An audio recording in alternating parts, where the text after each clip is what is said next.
Hey there, and welcome back to Tiny Travelers.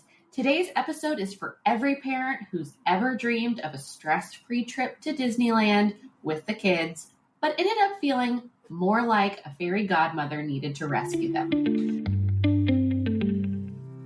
Welcome to Tiny Travelers, brought to you by Baby Quip, the family travel podcast where we make traveling with little ones easier, smarter, and more fun. I'm Sarah, a travel-loving mom who knows the joys and chaos of exploring with little ones. Each week, we dive into parent-tested strategies, travel hacks, and honest advice on what really works with kids. So buckle up, grab your travel planner, and let's make your next family adventure unforgettable. Pack light, travel happy. We're joined by a very special guest, Katie Jo Lauren Cassidy, better known as the fairy guide mother. With a background in early childhood education and years of experience as a Disneyland travel nanny, she helps families navigate theme parks with ease, from finding the perfect parade spot to making sure every child, including those with special needs, feels at home. She's been featured in major publications and has all 5-star reviews on Yelp and Google.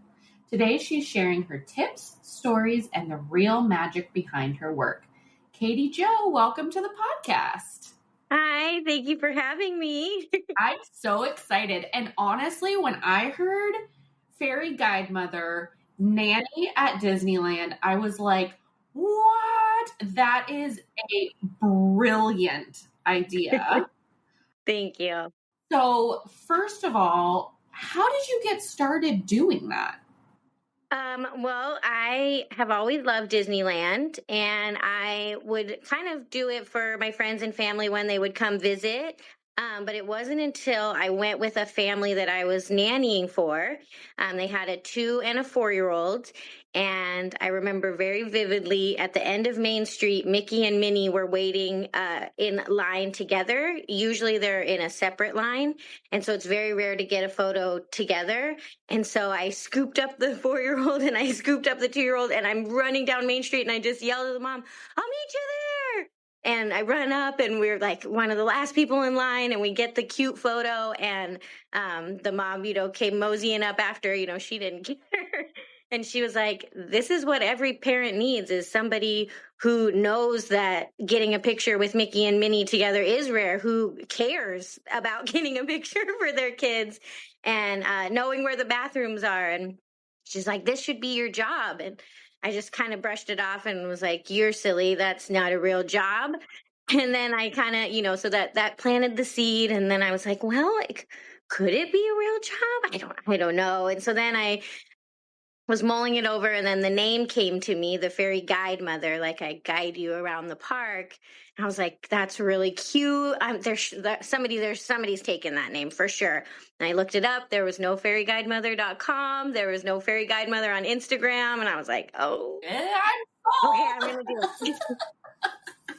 Yeah. And so it was just, I love Disneyland, and I want everyone to have a good time. And so I feel like that's often what happens is anytime you talk to someone and they're like, oh God, Disneyland was horrible. It was so hot, the lines, we missed the parade. We didn't even know there was nighttime stuff. And so, just as if you were going to Chicago, you would have a better time if someone was like, oh, this is where you get the pizza.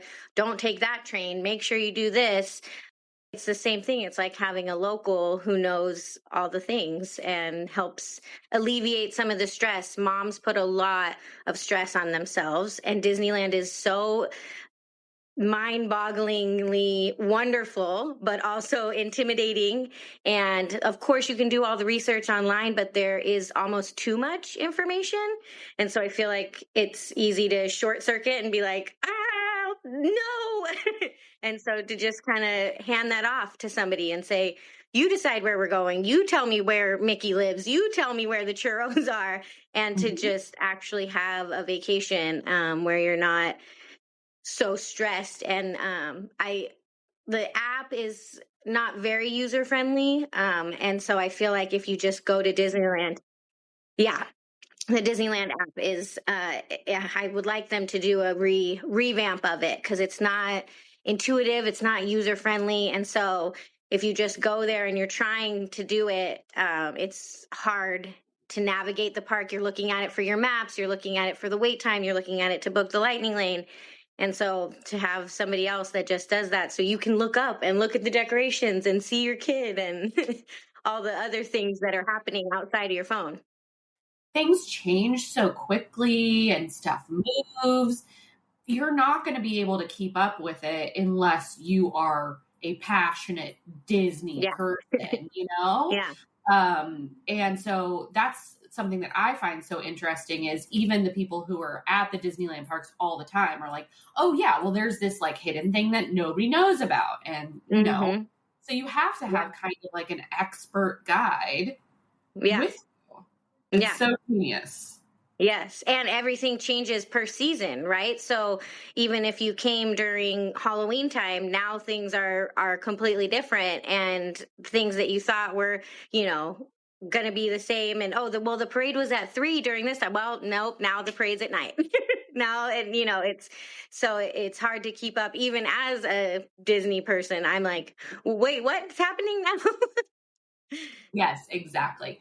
Okay. So when somebody books your services, what does a typical day look like with the Fairy Guide Mother? So this is something I really pride myself on, is being fully customizable. So every family is different. Every family has different needs. I like to just jump into where the family needs me, right? So families with really young kids, they need the extra pair of eyes, hands. You know, the 2-year-old runs this way, the 4-year-old runs that way, and we're like, you know. But kids that are a little bit older need different things. I have families who mom doesn't want to go on any of the rides, but they have kids who are under 14. So if you're under 14, you can't ride by yourself.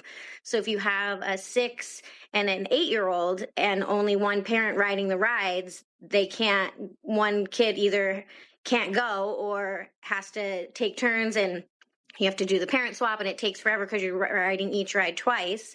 I can ride with that family, or I can stay back and stay with the younger baby.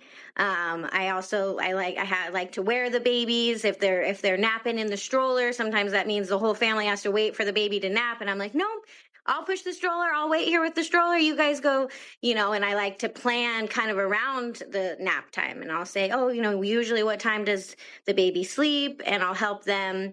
I'll say, okay, you know, the baby won't even know that mom's gone. We'll hit, you know, 4 big rides while the baby's sleeping. And then when he wakes up, he's like, oh, I didn't miss a thing. And so I also help out at the hotel pool. I've had families who just, you know, if you have 3 kids and you're trying to watch them all in the very busy hotel pool, just having that extra adult. I have families who have neurodivergent kids, and Disneyland, it can be very overwhelming with kids with noise sensitivity, food sensitivity, all those things. So being able to have either me or mom kind of focus on the one child while the other parent and I still go on rides, or I tell them, you know what, I'm going to sit here and we're going to kind of collect ourselves. Why don't you guys go ride Pirates of the Caribbean? And I know Pirates is a 15-minute ride. So now I have 15 minutes with this kid, and I take them to a quieter area and we talk, and I say, you know, how, you know, tell me about what you're feeling. What would you like to do?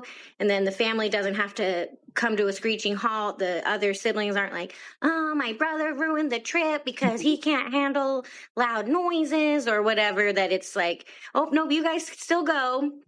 We're going to sit back, we're going to wait, we're going to do the train or whatever, kind of like, you know, dividing up and making sure that everybody has a great trip. And then another favorite thing of mine is Disney date nights that most parents don't even think about. Is if you have young children, there is so much fun at night, the fireworks, even just the lights.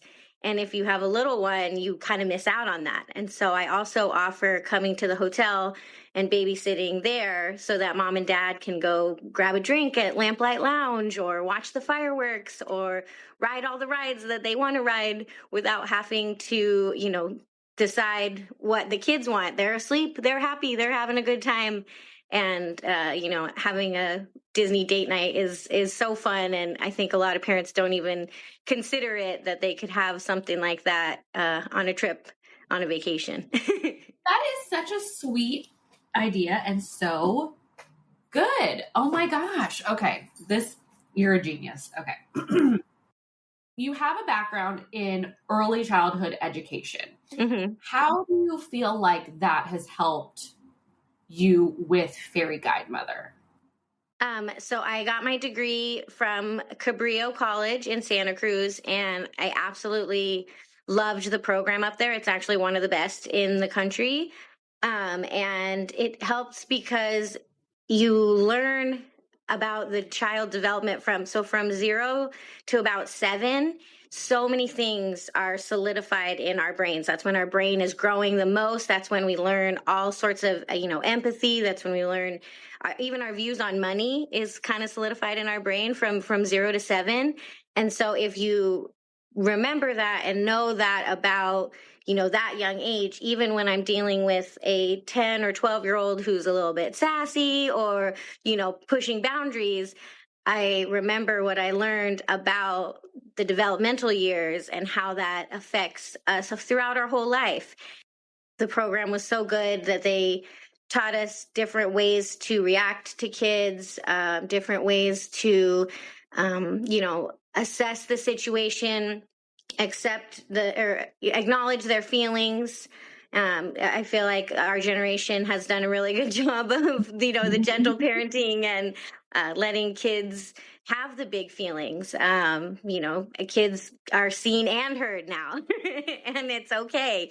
And At my house, they're seen and heard all day long.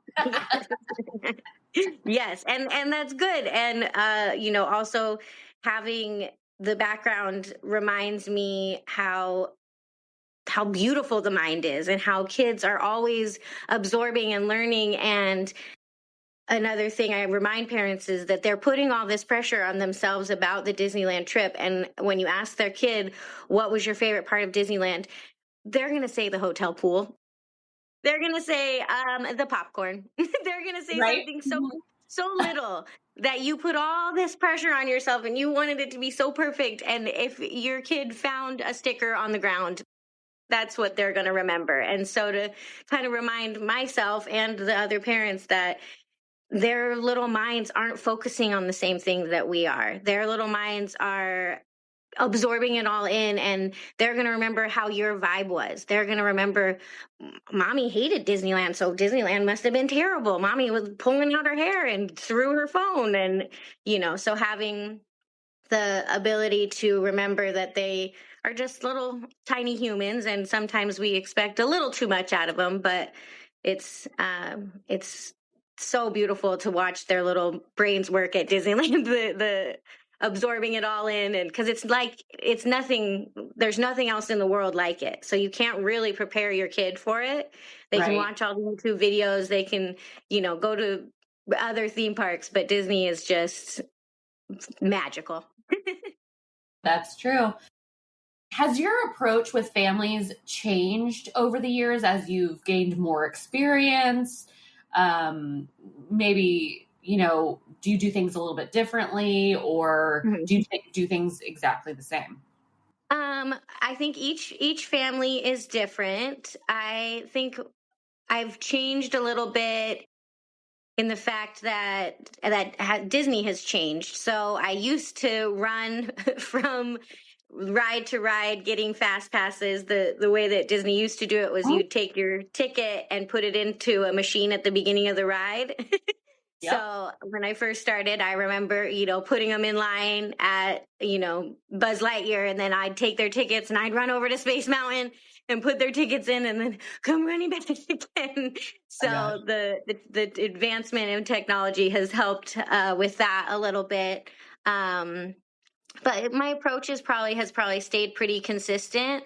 I kind of just use the first couple hours to absorb the family's energy and see how they do things. And then, kids are better behaved for people who aren't their parents. So I have had a lot of parents be like, I I don't know who these kids are, but thank you. Thank you for being around because this is not what it normally is. Oh, And, did you bring a different set of children? Because these aren't mine. Okay. yeah. That's so funny. Yeah, and kids learn pretty quickly that I'm the one to ask. So moms love that it's not, mom, what's this? Mom, what's this? Mom. They immediately learn that I'm the one to ask. So then it's, Katie, what's this? Katie, where's the hidden Mickey? Katie, where's this? And mom's just like, oh, thank you. I don't have to answer 15,000 questions a day. Maybe tomorrow. Yeah. About and the I do, and I love it. And I love hearing what kids come up with. And also I've noticed that with height differences. So the older kids are looking up higher and noticing different things. And then the little kids are noticing things on the ground that I've walked by 100 times and I've never noticed that hidden Mickey was there. And because you're small, you looked down. That's so great, buddy. And then they're like, oh, I found a hidden Mickey that Katie didn't know about it. It's so fun to see it through their eyes. That's so sweet. I love that. I've always said, when traveling with kids, it's not necessarily like a vacation, it's a trip, but seeing everything through kids' eyes makes that experience so much better because everything is different. And when you're in the most magical place on earth, everything is more magical with your kids because they're just so enamored with everything. I want to kind of go back because you mentioned that you work with neurodivergent kids.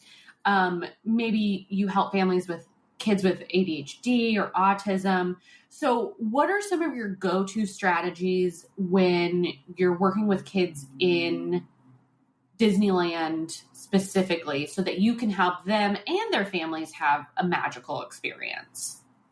Yeah, so I always chat with the families before and I ask them, do you guys use headphones? Is there things that that would set your day up to be more successful?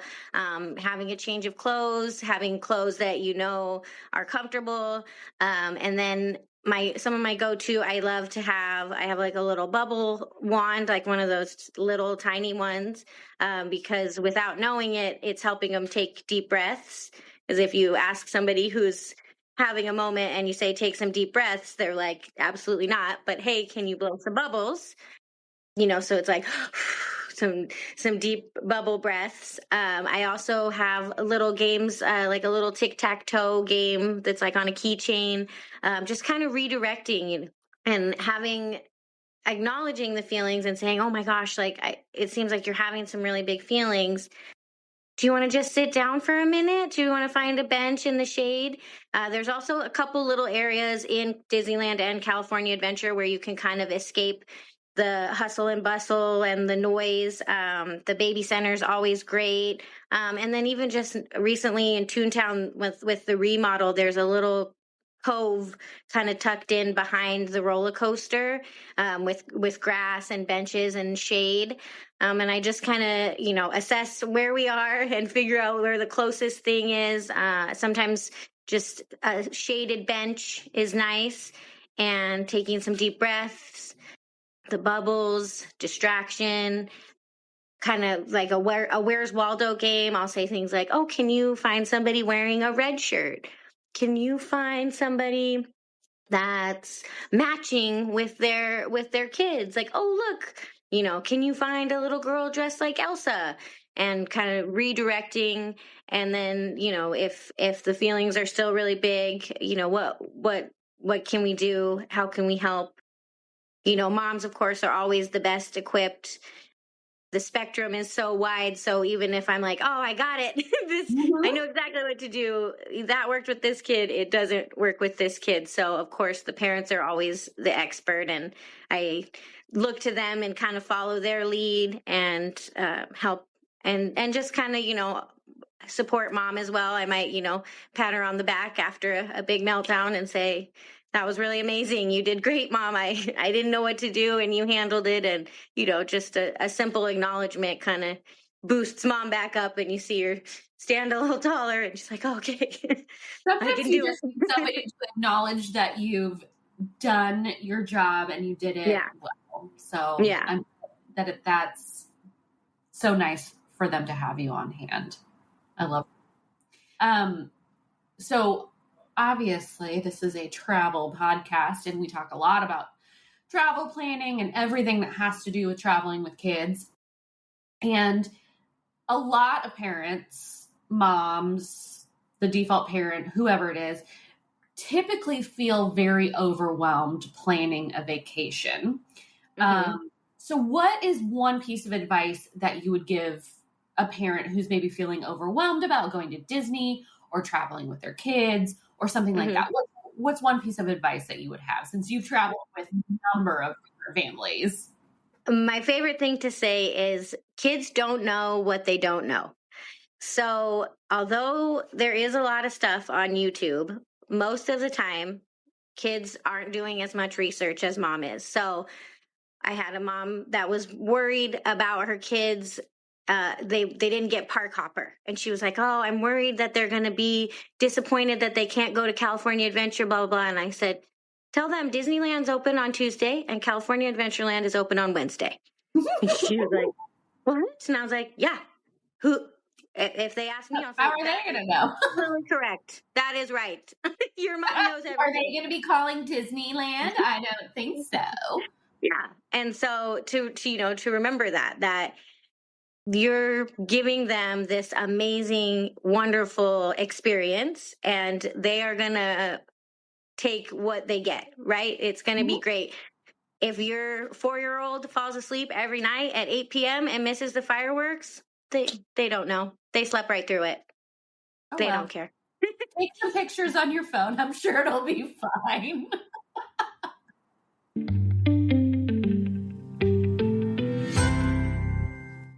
We're taking a quick break to share something special from one of our brands. We only work with brands we truly believe in, so stay tuned and we'll be right back. Hey parents, whether you're packing for your first trip with baby or wrangling toddlers at the gate, you need backup. That's where the Augie app comes in. It's a free, all-in-one space built just for new and expecting parents, with topic-based groups like travel tips, local communities, and due date pods. You'll also get trusted recommendations, expert-led virtual events, and real advice from fellow parents. Download Augie, AUGGIE, on iOS or Android and make parenting on the go a little lighter.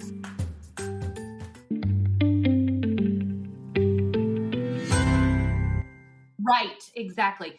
So I have a does not want to do very much child, and I also have a FOMO child. So I have to balance those kids in the middle. I have one that only wants to hang out at the hotel pool, and then I have one that wants to see and do and all that kind of stuff. So I have to balance those expectations with both of them. I have to tell the oldest child that there's a lot more stuff to do, and then I have to keep a lot of stuff a secret from the little one because he FOMO, and if you tell him that there is something to do, he will want to do it. Yes. So, well, I do have families that divide like that. And so the mom's like, no, I'm staying with the older one and we're sipping pina coladas by the pool and you're taking the younger one back into the park. And I'm like, great, let's go, buddy. And yeah. And that has also helped. I had a family. I really liked this idea. It was probably their 4th or 5th time coming with me. So they were pretty well versed on all the things Disney, and they had a child on the spectrum. And so what they decided was best for them was that each day, each child got 4 hours with just me. Ooh. So they got to be the boss. I was like, what do you want to do? What do you want to eat? And then also the 2 other kids got one-on-one time with the parents. Right. And so when I had the youngest one, the 2 older ones and the parents could hit all the big kid rides. When I had, the little girl, all she wanted to do was meet all the princesses. I was like, let's go. Let's meet every princess there ever was, and her older brother wasn't there to be like, oh, I don't want to meet them. It was, okay, well, let's go. And we met so many characters and she loved it. And then the brother, he collects Disney pins. So he wanted to go into every store and look at all the pins. And then he didn't have his sisters being like, oh, we've been in this store for 45 minutes looking at pins. And so it was such a fun idea that each kid could have their one-on-one time, but also how fun the dynamic was for the parents and the other two kids to not have one of the siblings. And I thought that was such a fun way to split it up and kind of then everybody got a vacation. Yes. Yeah. So they did. So each kid got 4 hours. And then I had all 3 kids for 4 hours, and mom and dad were like, well, later. Bye.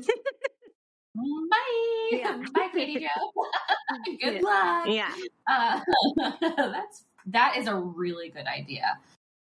Okay. So there's a lot of stuff to do at Disneyland. I mean, we've been talking for like 20 minutes and we've named 1 billion things to do. But how do you help families keep kind of the day structured while also being flexible and fun? Because that's kind of the fine balance, right? You want to make the most of your trip, but you also have to be flexible for your kids, make sure it's fun, obviously. Yeah. And then there's so many different things that could happen in the middle of the day. You just never know. I also like to talk before about, expectations. Hey, my kid wasn't tall enough for Space Mountain last time, and now she's really excited to do Space Mountain.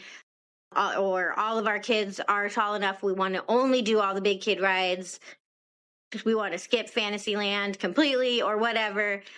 So I like to chat before and kind of get some expectations. And then the day of, I usually do a lot of like this or this. So I'll be looking at the app and planning the lightning lanes and different things that we can do. And I'll say, okay, so right now we're going to go to Space Mountain, and right next to it is Autotopia. Some people like to skip this ride, but a lot of kids like it because they get to drive. Do you guys want to drive these cars, or would you rather do Big Thunder Mountain, which is a roller coaster? And then the kids will be like, oh, no, we want to drive the car, or, oh, no, that one's dumb. It smells bad. Okay, let's go, let's go to Big Thunder Mountain. It does really smell stinky, but... Yeah. They're supposedly going to make them electric soon, so we'll see. But then how do you get that high from the gas fumes? Yeah, right? I don't know. My husband and I went on that with our kids probably towards the end of the day. Yeah. And it gave us like a second wind. I was like, are we high on gas fumes? Yeah. This is actually insane. But, yeah, if you need a second wind, go around 7:30. Yeah. Whatever you need to get through the day. What is like one small thing that parents can do before they get to the theme park that really makes a big difference on how the day goes? Maybe for them, for the kids, for the whole family? Snacks. Okay. So Disneyland allows you to bring food in, just no glass. And the food is pretty good. They have the fun snacks. They have pizza, all the normal stuff. But if you can pack stuff that your kids will eat, you can snack in line too, which is really helpful. You can bring like a little smaller backpack that you hang on the stroller or just carry around. And when the line gets a little long, kids getting a little fussy, I have apple slices, I have raisins, I have a Chewy bar, what is it that you need, kid? And for parents too, because it is a lot of, we're moving. And I had a bigger group like a month ago, and we realized at lunch. So, we started at 8 a.m. and we didn't have lunch till about 12:30, that everyone hadn't even eaten anything yet. And so I was like, oh my gosh, we gotta bring, and the mom was like, I have snacks in my backpack, but everything was just happening so fast. And so, drink water. You can also bring your own water too, which is nice because the water bottles are like, I think they're up to $5.50 now a bottle, which is insane. And so you can have your bottle, and I know where all the refill stations are. You can get ice at the restaurants, and having, just stuff that is a comfort for yourself or your kids. like my husband really likes Sparks root beer. So there's only like 2 places you can get that at the park. So, but if you're like, I only want Coke Zero or whatever it is, like you're very specific about your How drink. did you know that I have an affinity for Coke Zero? Oh, Yeah, so slip Katie some of Jo is those. after my heart. Yes.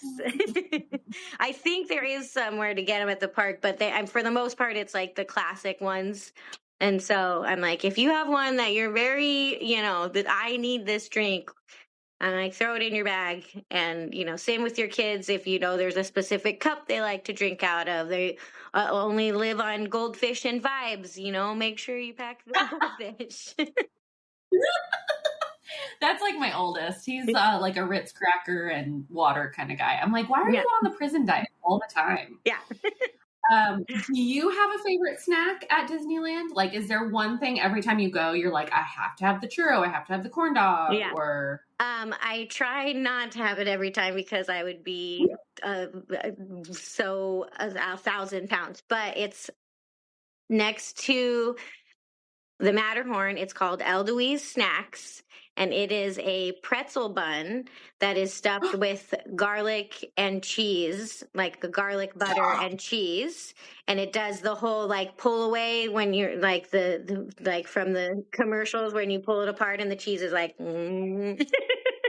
yes. Yeah, the first few times I tried to bring it home to my husband, I ate the second one in the car because it just smelled the car up so much that I was like, well, I'm just going to have a bite and then I'm just going to have another bite. And then I was like, well, I can't bring him home one bite. That's rude. Please? So I ate it, and then I'm like, okay, next time I'm going to bring it home for him. And so that one, the garlic cheesy bread, they've been doing some variations with it. They added a hot dog in it, and then I think they made like a breakfast one with like sausage and egg in it, but just the plain one with the cheese is my jam. And then I do love a good churro, but I always try to see if somebody will share it with me just so I have room for other stuff. I would always share a churro with you, Katie Jo. Is there a favorite like hidden gem or quiet spot at Disneyland that you always recommend? Disneyland is a little bit harder. I feel like everything that they like messed up with in Disneyland, they did better in California Adventure. So something I really love in California Adventure is the Animation Academy. And I feel like a lot of people miss it. It's where they teach you how to draw different characters every half hour. So like 11, we're drawing Mickey. At 11:30, we're drawing Winnie the Pooh. And it's so cool. It's an actual animator. There's a big screen and you get a piece of paper and a pencil and it's like a free souvenir. You get to take the paper home. And, from 4 to, 99, you can do it. It's quiet. There's like teaching you and you're drawing. And then also in there is Turtle Talk with Crush, which is great. And then I always try to do at least dinner or lunch inside where there's air conditioning. Depending on the family's needs, how many days they have, I might be like, all right, for lunch, we're grabbing and going and we're hitting the ground running and then we'll calm down for dinner. But if they have a couple days, I might do, from 8 to noon, we're jamming and then we're going to relax. Then we'll watch the parade. Then we'll, slow down and then we'll start jamming again at 2. This is your rest. Now let's go. Oh my gosh. Do you have a memorable story that still sticks in your mind that you think about? You're like, this is exactly why I do this type of. Yeah. I would say probably when I was at dinner, it was a single mom. She had two daughters. They came from Canada, and so the exchange rate is absolutely horrific. So the Disneyland trip is like double what we think it is because of their Canadian dollar. And she was sitting at dinner, and she just took a deep breath and she said, oh, this must be what it feels like to be a dad. Because she was Oh, relaxed at dinner. She didn't have to, I had already planned out the rest of the night. I had, done the whole day together. And she was just so happy to be relaxed and not be the planner and the, default parent. And both her kids really liked me. And I think we were even sitting I was in the middle of the two girls and she was on the other side of the table. And I was coloring with the she was girls at a and different table at a different restaurant. yeah, She's like, toodaloo. yeah, yeah. And so I think, there's been a lot more talk about the mental load, and I think some people are, finally understanding it, but it was kind of at that moment for me where I truly realized how much pressure moms are under and how doing it by yourself is exhausting, and you don't ever really get to enjoy the moment because you're the planner and the discipliner and everything falls in your lap. And so just knowing that I brought her that joy, and so much so that she's already came back since then, because it was such an enjoyable experience that she was like, I don't care how much it is, we're coming back. I love that. I delivered car seats to a mom at the airport. She was going to Disneyland with her son. Mm-hmm. And I just thought it was so phenomenal that she took him on her own. Mm-hmm. Because think about taking your child to a theme park by yourself. I mean, this mom had kids, but even just one is so commendable, is so fun and extraordinary. So, yeah, even if you are a single mom and you have the two kids and you can't think who's going to ride the rides with all of us, you can hire Katie Jo, your fairy guide. Yeah. That's amazing. And and like you said, it's not a vacation, it's a trip. When you have kids, I feel like a lot of my clients still get to have the vacation that they want. They still get to have a moment to breathe, or a moment with their significant other, or, just it not be quite so stressful.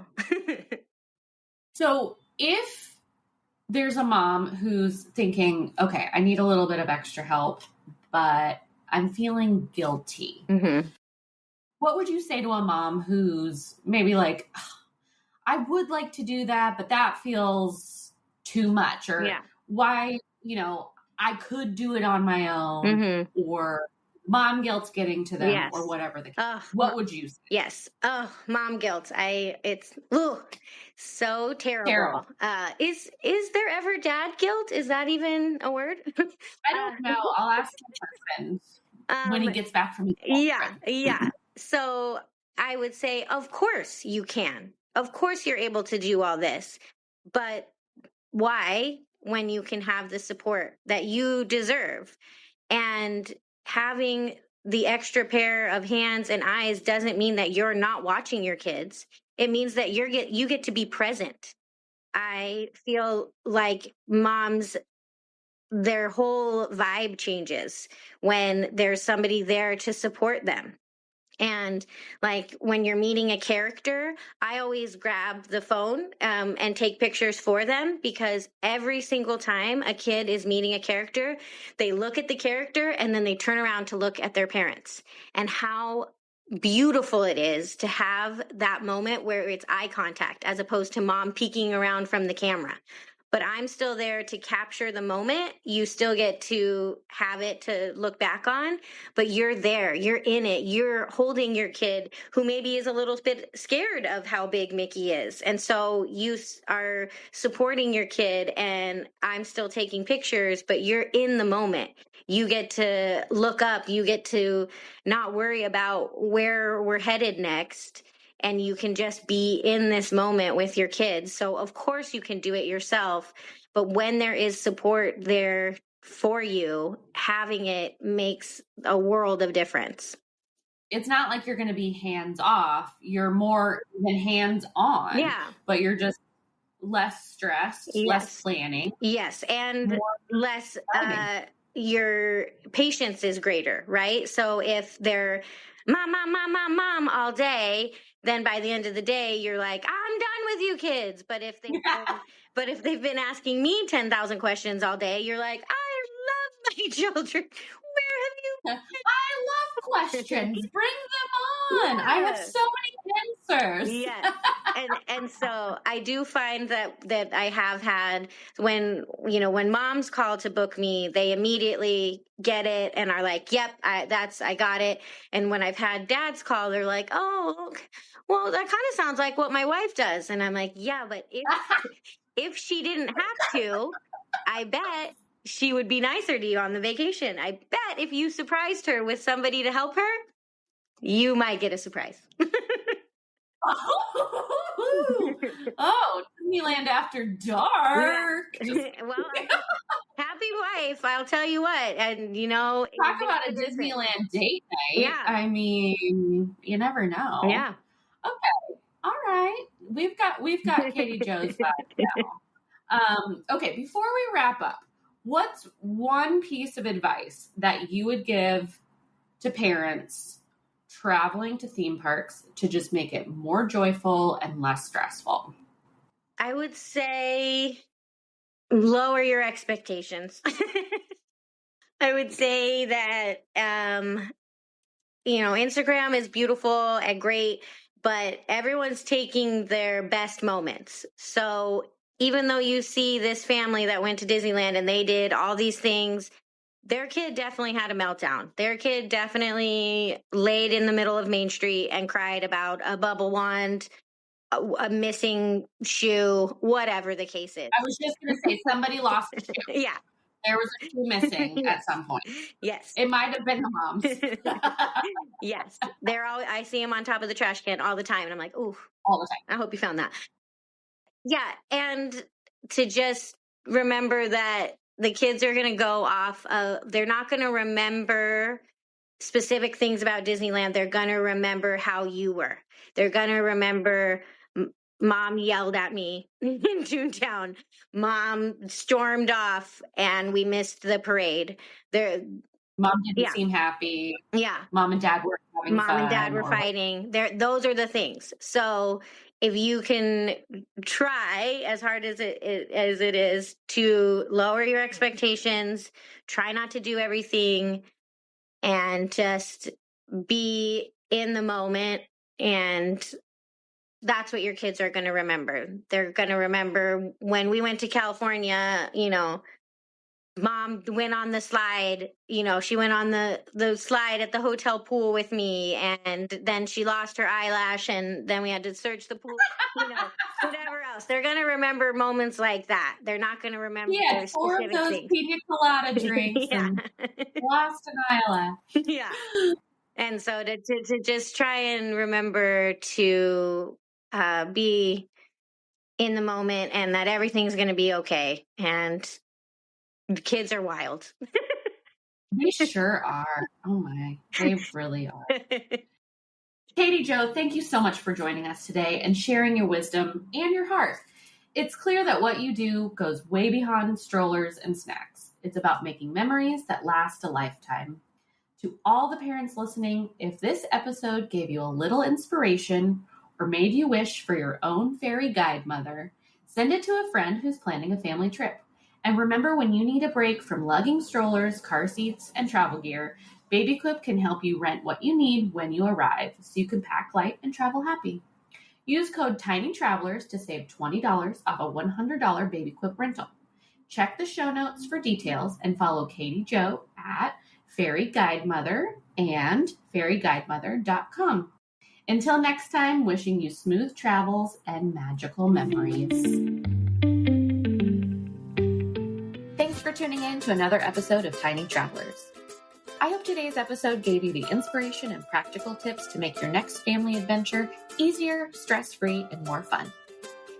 If you loved today's episode, head over to the show notes for promo codes and exclusive resources to help you plan unforgettable trips with your little ones. And don't forget to subscribe so you never miss an episode. Happy travels, and I'll see you next time.